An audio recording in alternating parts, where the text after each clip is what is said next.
Hey there, Cybercrime Junkies. Got a question that keeps you up at night, or ever wish you could hear from a specific guest, or have a true cybercrime story you want us to investigate? You can now text our studio directly at 904-867-4466. Don't be a stranger. Text us at 904-867-4466. Don't miss the chance to be part of the conversation. Text us direct at 904-867-4466.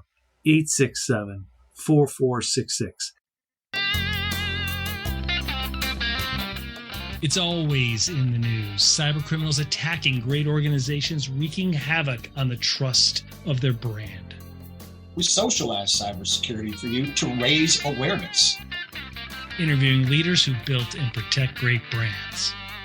We help talented people enter into this incredible field, and we share our research at blockbuster true cybercrime stories. This is Cybercrime Junkies. And now the show.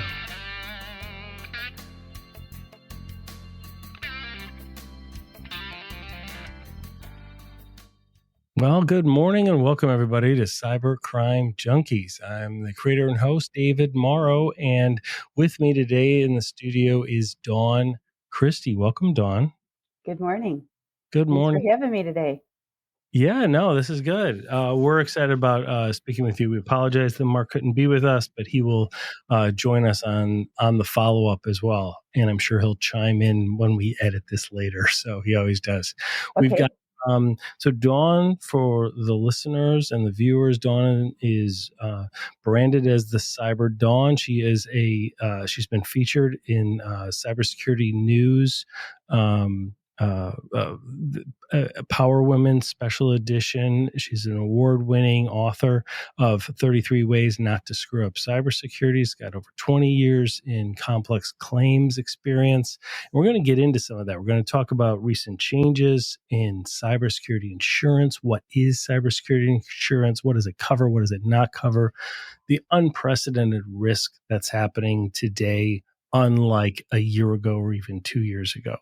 And then if there's time at the end, I always like to talk about things like cybercrime, TikTok banning, the U.S. strategy for cybersecurity, and more. But we can get to that if we get to that. So, Dawn, walk us through real briefly your history. You've got a very storied history in cyber risk, claims, risk management, things like that. Can you walk the listeners through that?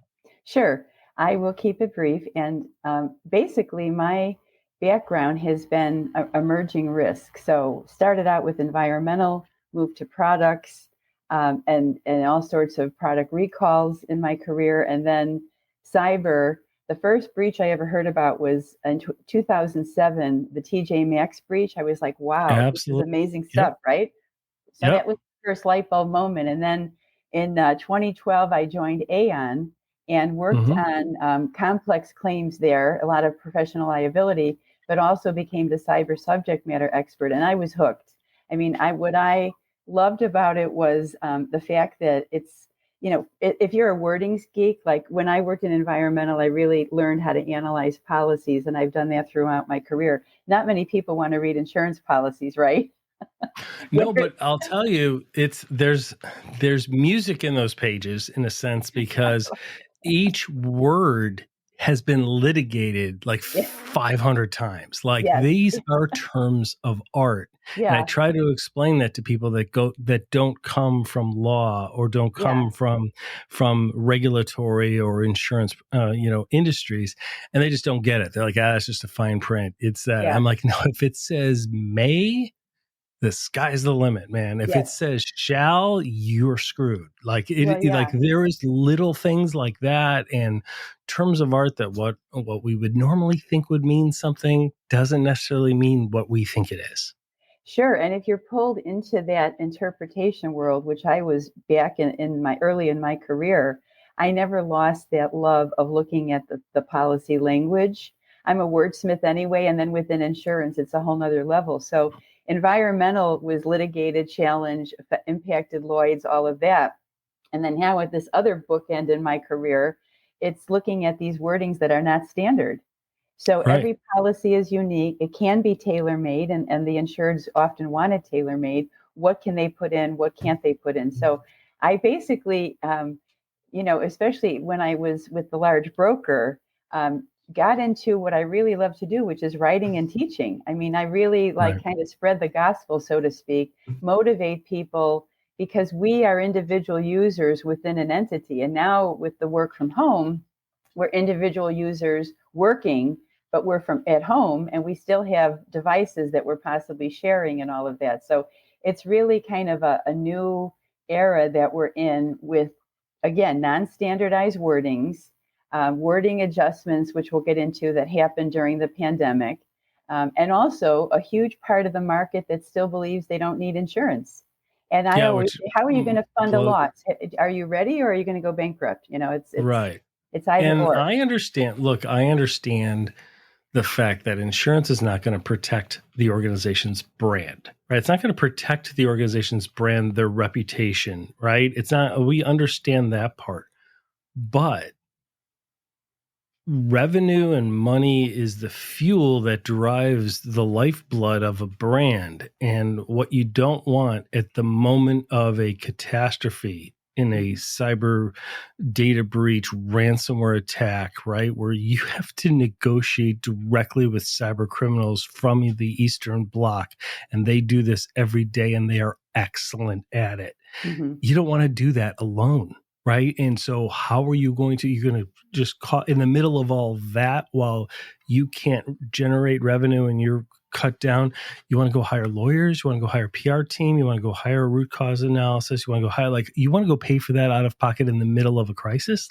How do you not get insurance, to me? Well, it's interesting that you said PR, and I would debate, there isn't reputational damage coverage per se, but the fact that you get funding towards crisis management and some Excellent PR. point. Because Excellent the point. thing That's is, right. Cyber if you look insurance at, I don't know if you're covers the familiar. PR, right? Yeah, one example that I loved back in the day was Norsk Hydro, and the way they were transparent from day one on their website. They walked everybody through it. We've had a ransomware attack. We're fixing it. This is the issue. And their transparency saved their customer loyalty. Absolutely. The hiding from an attack, or not being transparent, I mean, customer loyalty in a way is your brand, right? So if you lose that, because you couldn't fund a proper response, okay, you got attacked, another guy got attacked, all right, what are you doing to protect our data, notify us, mend the damage, all of that? And if you don't have a plan and you don't have a way to fund it, you're in trouble, because once you start losing customers and or you lose share value, your share prices might drop, and then you they will drop. and Yeah, then the you data risk the supports that they shareholder clearly will drop. derivative suits, And why didn't you protect our right. shares? It And gets even into if you're this whole not a domino public effect. company, sure. Yeah. I mean, even if you're not a public company, you Yes. still have shares, right? You still have Yes. investors. Yeah. You still have reputation. While it's not indexed and traded publicly, where I can go and buy some or sell some if you screw up, right? It's still, people choose, if you're a private law firm, if you're a private medical practice, if you're a private manufacturing company, okay, you don't have a public stock ticker, but you've got people that will go to a competitor in a day, right? If you violate the trust that they have, and they're not, we talk about it all the time. We're not paid by our company.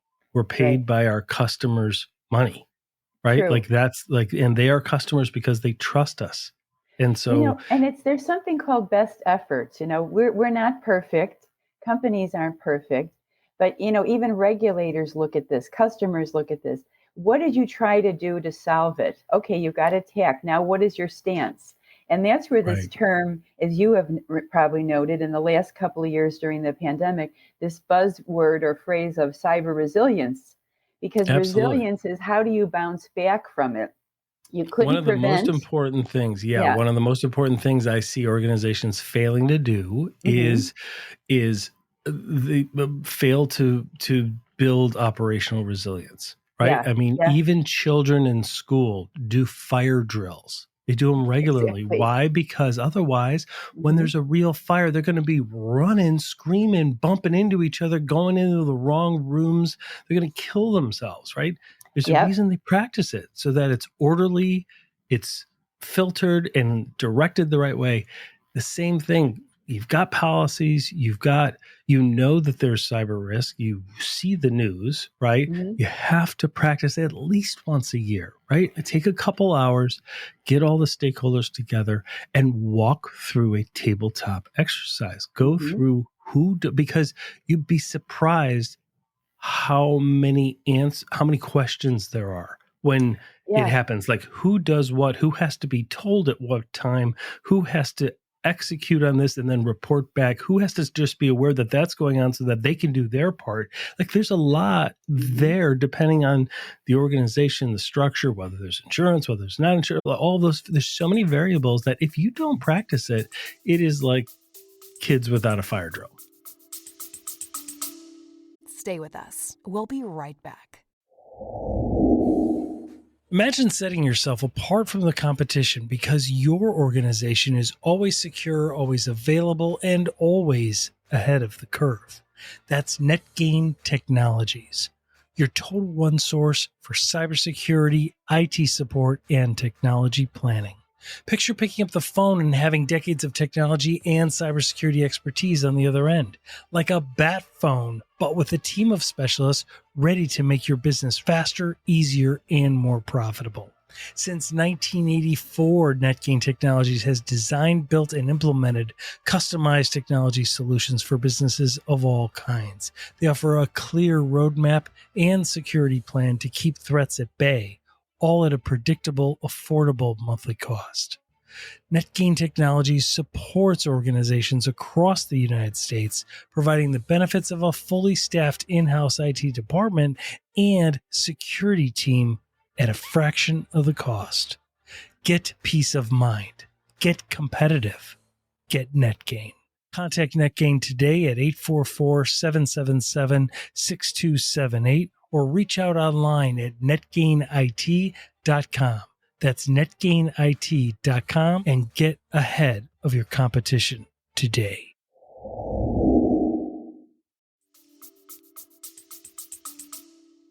Well, it's also like, who are you going to call?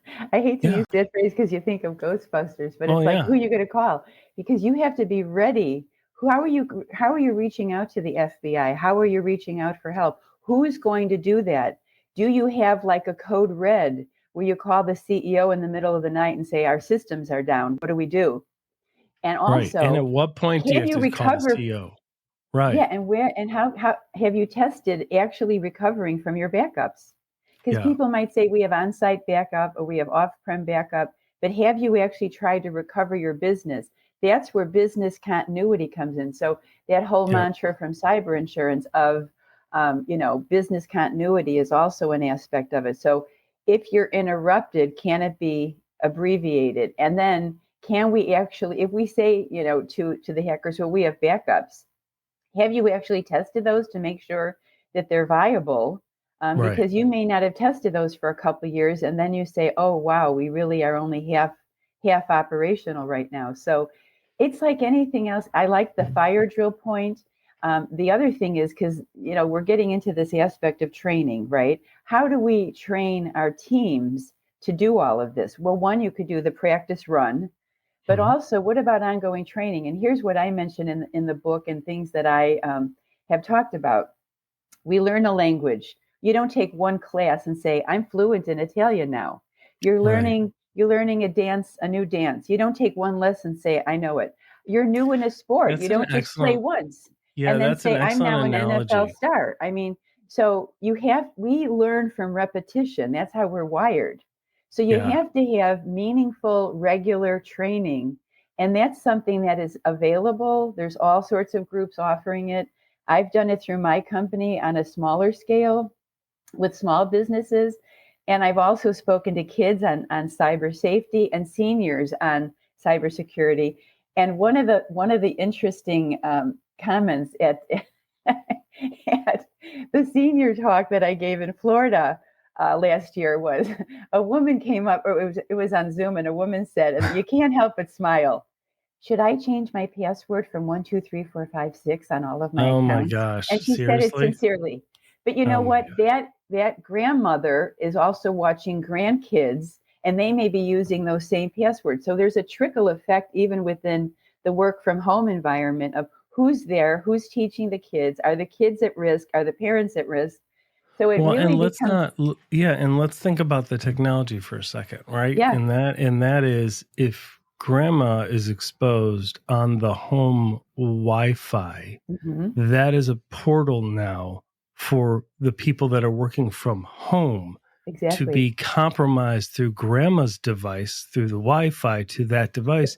And it doesn't matter if you have a VPN, because it's going to go in through your VPN right to your company. Yeah. So I've that's the thing had about the change in some the work hackers from explain anywhere. that model, and I'm Yes. blown away by it. Right? People don't think about that. They're like, Yeah. "Grandma's on Facebook. She's playing some games. We don't have to worry about it." I'm like, "You don't understand, right? Like, Hmm. let's think this through. We have to get her to speak the language as well." Or even your 6-year-old son who's playing with a game and needed Hmm. a password, and so Right. it comes up, it comes into this bring your own device, which we were talking about when we were not remote yet. Really, you brought your own devices into the Right. office. Should they hook into the system and work, or should it be separate? Well, now you've got maybe a work phone and a home phone, iPhone or smartphone at home, both sitting on your desk. Your child comes up, wants to use one, it's busy, so they take the work one. I mean, there's just a lot of bleeding of the use of devices, and that's the new era that we're in. Absolutely. So let's talk briefly about the book. So what drove you to and for listeners and viewers, we'll have a link to Dawn's book in the show notes. It's a great resource. Like, you should have this book. And so Yeah, we've got a link to the book right in our show notes. So check that awesome. out. I have one here. I don't know if you could see it, and I have it on my background, No, you've got but it on the yeah, background, so when you yeah, hold it that's up, it fine. doesn't show. It's Right. okay. Don't worry about it. So the point of it, there's several takeaways. My idea was the human factor is the big thread for me. The human factor in this. I'm not a technician. I'm not a CISSP, but I am a risk analyst. And when I talk to even friends and family, I'm like, "What are you doing at home?" And they're like, "Well, is that an issue?" I'm like, "Oh my God, yes. Let's have a Right. cup of coffee and talk about it." So Right. it was really generated from the years of working in the area and doing a lot of writing. And people said, "Why don't you do a book?" And during the pandemic, I was down in Delray Beach, Florida. I had time on my hands, and I decided to write this book. It's part of a 33-way series. My friend and publisher, Melissa G. Wilson, started networlding years ago. She went to DePaul Law, as I did. Oh yeah, So she's that's doing great. this 33 Ways series, and one of them is cybersecurity.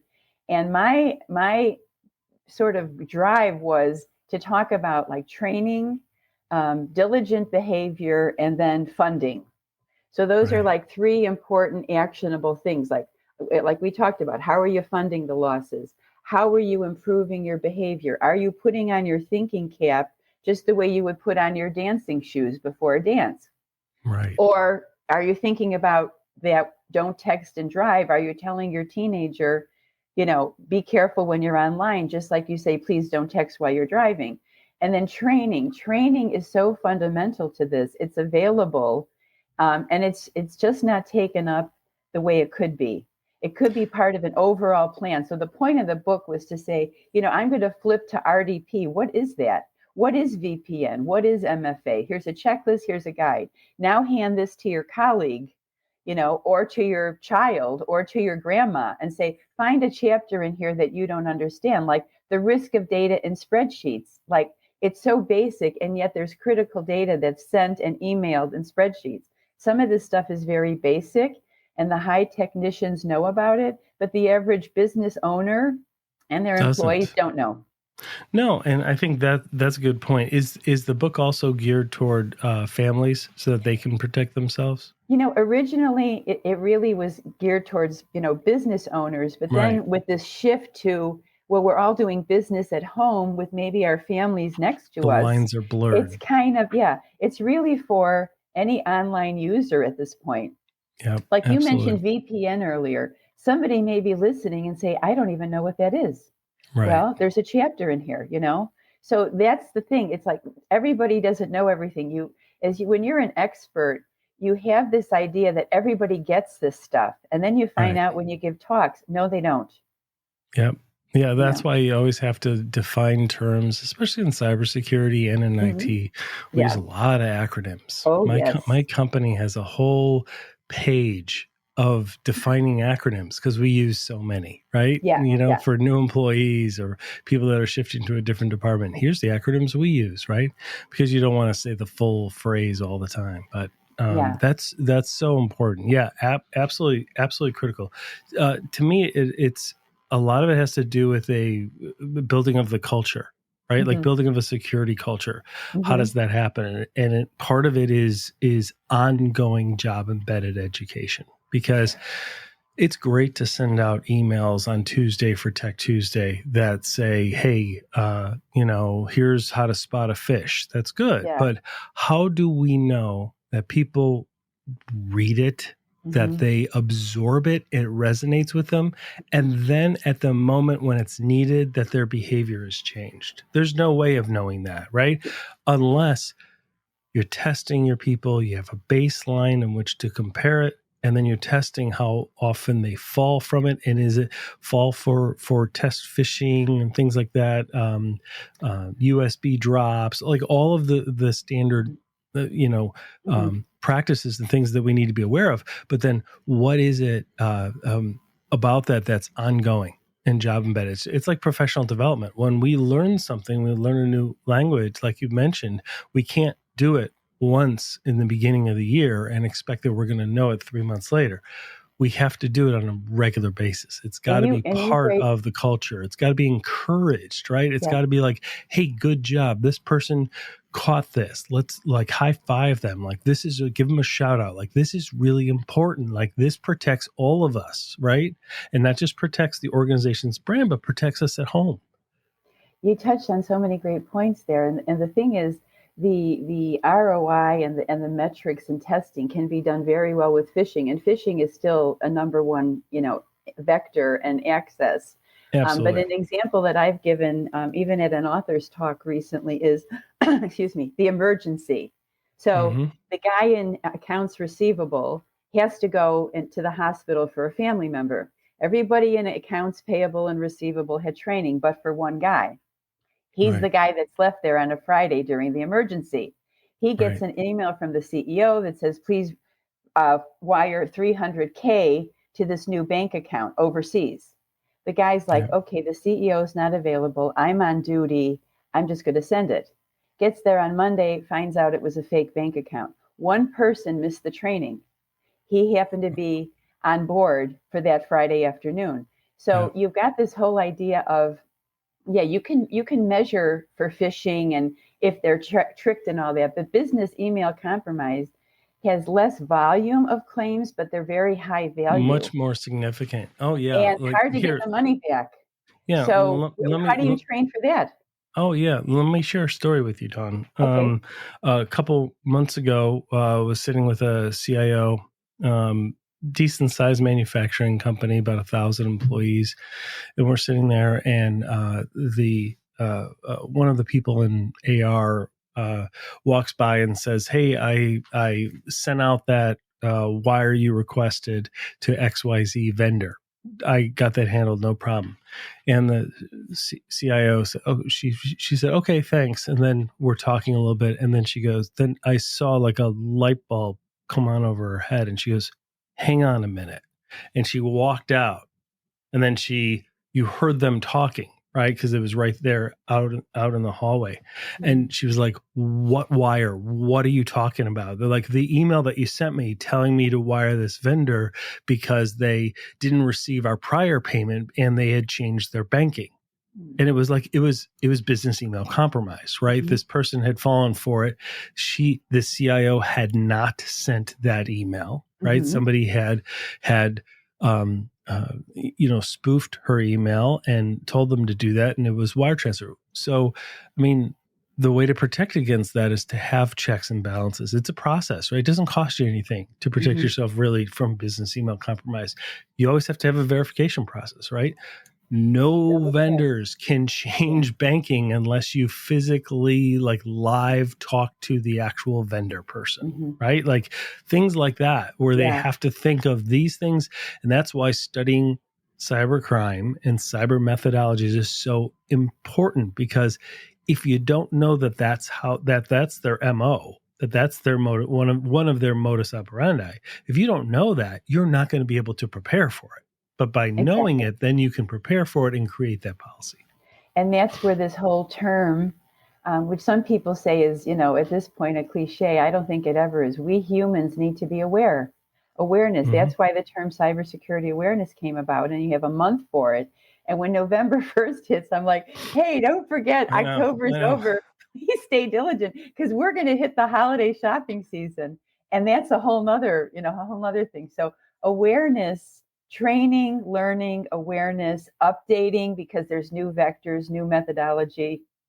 Never forget that these hackers, this is so lucrative. They're going to find any way possible. I heard a talk this week, a presentation, because I'm always doing, I call it an info in day. There's one day a week where I've got to digest all the new stuff happening, because that's the only way you're going to be able to explain it. So I actually put a note for myself. 0-day exploits are monitored by nation states like China, and within 24 hours, they exploit them. They actually watch for the 0 days, right? Yep. It's like, oh, there's a 0 day, let's exploit it. I hadn't thought about that before. That's where I get this battleground and battle mentality. And then the other thing I learned about was access agents. So there's actual agents now that, and again, I heard about ransomware as a service and all that, but there's picture like an agency with desks or something, and they are giving the threat actors access to multiple vectors or multiple victims. Oh yeah, they're called IABs. They're called initial access brokers. There's a whole industry of it, but see, right? This is the whole thing. And even in all my years of doing this, that was a new term. Now in my next newsletter, and I'm going to jot that down, IABs. You cannot know everything about this area, this sector and this area every day. Always, there's always something new to learn. I wanted to just hit on your point about resilience and culture. So I took 2 courses at Cyber Leadership Institute in Sydney, virtually, obviously, during the pandemic. And the interesting thing was this whole movement now of like a CISO trying to present to the board for funding. So they're doing 3 million and you're asking for 5 and then 10, and you're explaining, here's the target state we're in now, and this is where we want to be in 5 years. It was so fun to do the role play and do the mock presentation to the board. And you realize that cyber culture and resilience does have to come from the top down. At the end of the day, who's approving these investments? Right, exactly. And the importance of internal communication, the importance of being able to, when we think about people that want to have careers in cybersecurity, it's great to get in as a penetration tester or as a SOC manager or whatever. But to stay in that role, there needs to be funding, right? And the translation of the technical need, right? The identification of the risk, the technical need, but the translation of that into real business impact is so critical. And it's not generally something that the cybersecurity industry has been great at in general, right? Because they're technical. They tend not to be the salespeople in the organization, right? They tend not to be orators, right? Or advocates. They tend to be very technical and micro level. But to exist and to grow, you need that translation into business impact. And that's where, building that skill set is really important. Or at least having a team that can do it. If the top tech person can't, have somebody who can be the voice for the group, because you don't want to get into this situation where business strategy fights cyber strategy. That's a lose-lose. You have to say this is part of it, and bring in the share price, bring in the customer loyalty, bring in the success of your competitor that was attacked and handled it very well. and didn't have a Absolutely. loss with customers and things. So, you have to have somebody who's pointing this out, and it's not just the standard metrics that are provided to boards and reports that have gone on for the last 15, 20 years. You need to get really a cyber expert on the board or on a board committee, and then also have somebody that's going to really liaise with the CISO or the security team and really get a handle on what's happening and say, this is part of our business strategy. This is the target state we need to get into by 5 years from now. We have this innovative technology that we need to protect. We're investing all this money here, but we need to protect it because that IP, again, I love that that quote that General Keith Alexander, the director of the NSA, said, and I actually have that in the first chapter of my book. The loss of IP through cyber espionage is the greatest transfer of wealth in history. And the people getting the wealth is the cyber criminals. And that intellectual property is golden. That's your crown jewels. If you're not and I think that those issues, and Dawn, wouldn't you agree that those issues are what transcend so many conversations we have in the cybersecurity field, right? Yes. It's people aren't valuing data. They think it's just information, right? Mm-hmm. They don't think of it as money, right, or wealth. But the point is it is money. A dollar bill, right? $100 bill is not in and of itself have any value, right? It's what it reflects. This symbolizes a certain amount of value, right? Mm-hmm. It's the exact same thing with the data, right? Mm-hmm. That data is a dollar. It's a dollar. It's a currency. It has innate value to the organization as well as value to others that can sell it on the dark web or use it in a data point for a bigger threat later. Mm-hmm. Yeah, absolutely. I mean, yeah. So before we wrap up, I know that time is tight today, but what do we have? What is happening in cybersecurity insurance industry, especially with the new U.S. cyber strategy? Is there going to be some mandate to have? I mean, people weren't putting on their seatbelts until they mandated it. People weren't getting auto insurance until they mandated it. At what point what is happening right now? Well, insurance has historically been a driver. You raise seatbelts. I wrote about the seatbelt defense in law school. And it really is something where the insurance industry, you could have contributory negligence. You can say, we're not paying the claim because you didn't wear your seatbelt. And so, again, you can take that over to, you don't have smoke alarms in your house and you had a fire, so it's not covered because that was mandated in your homeowner's insurance. So this whole idea of cyber, if you put it under the safety cap, which is what I do for kids as well. You don't want to say security, that's freaky, but this idea of cyber safety. And so, insurance, every insurance line of business that has high frequency and severity, first of all, raises premiums. It's not just cyber. It's property damage from hurricanes. So there's been a lot of literature, especially at the beginning of the year, about, the cyber insurance market raised premiums. Well, of course they did. It's like having homes on the beach in Florida during hurricane season, right? Yeah. Premiums are going to be exorbitant. So it has to reflect the reality of the frequency and severity, and the actuaries play with that. But also, they're monitoring trends in take-up. So an aspect that has really developed to the benefit, really, of the market is the whole risk assessment. And how are you assessing the risk? And if somebody, for example, has exposed RDP, you have to clean that up before we'll insure you. So do that and come back in 6 months and we'll reassess your application. So they can drive cyber hygiene in some ways by saying you're not insurable, even if you want it, because you got this, this, and this.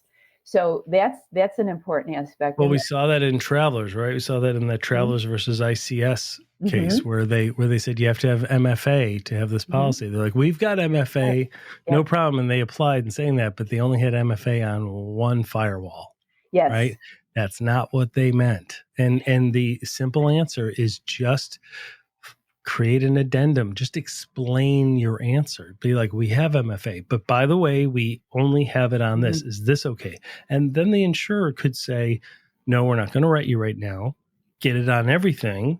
takes a month or so, and then we'll write you, or we'll write you, but the premium is higher or at a lower amount, right? There's a whole bunch of different scenarios that can actually happen. But the point is co-author it with your insurer, right? Like engage in the discovery and actually communicate with that. So I'm not an underwriter, but I am a wordings geek, and I also worked for years on claims. And the thing is, you really you have to be aware of what you're putting on your application. That's for sure. I mean, absolutely. There have been cases where it's been outright misrepresentation on the application, and that's not really a challenge to the cyber coverage. That's really a challenge to the validity of, it's contract law of the contract in itself, right? Illegality of contract. So you get into the whole warranty area, and that's not really a cyber denial, so to speak. But what's interesting, and what I think, what I've tried to teach over the years is you get all these extra protections like first party coverages in cyber that people aren't aware of. So, helping you with the cost of the breach, the notification, the investigation, the forensics, your bench of experts that you get. And that when we talked about earlier, the incident response training, and then when it actually happens, who's the breach coach, they've got this panel of experts that you can choose from for help. That's a big part of it. And then the other part is more the more traditional third-party coverage that we're used to in kind of like, in the, at least in the casualty sector of property and casualty. So there you get into, you're getting help with claims, you're getting help with litigation and that sort of thing. So you've got the two buckets of the first party and the third party. What I experienced when I joined this small broker in Florida at the start of the pandemic, we didn't know it was the pandemic at the time. Right. But small businesses would chip away, say, well, I don't need business email compromise because I pay all the bills. But 6 months later, they hire an accountant, and we talked about BEC already. Or I don't need business interruption. That seems like an unnecessary cost to me. And then you look at ransomware and all the business interruption that has happened. So Absolutely. You can chip away at your coverages, but be mindful and work closely with your broker and your carrier to make sure it's tailored to what you do and the sector that you're in. For example, healthcare.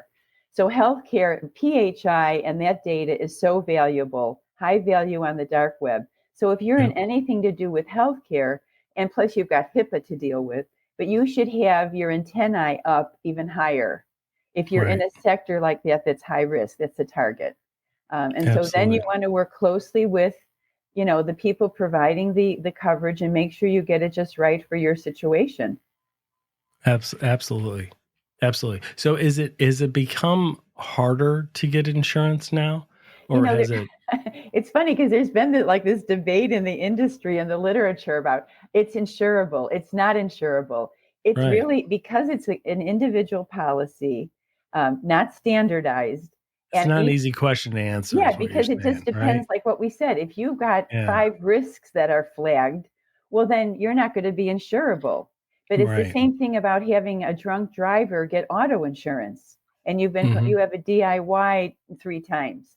It's all a risk history that you take with you, and if you're able to clean up your act, then you will be insurable. So that's the answer I would give. It's really case by case.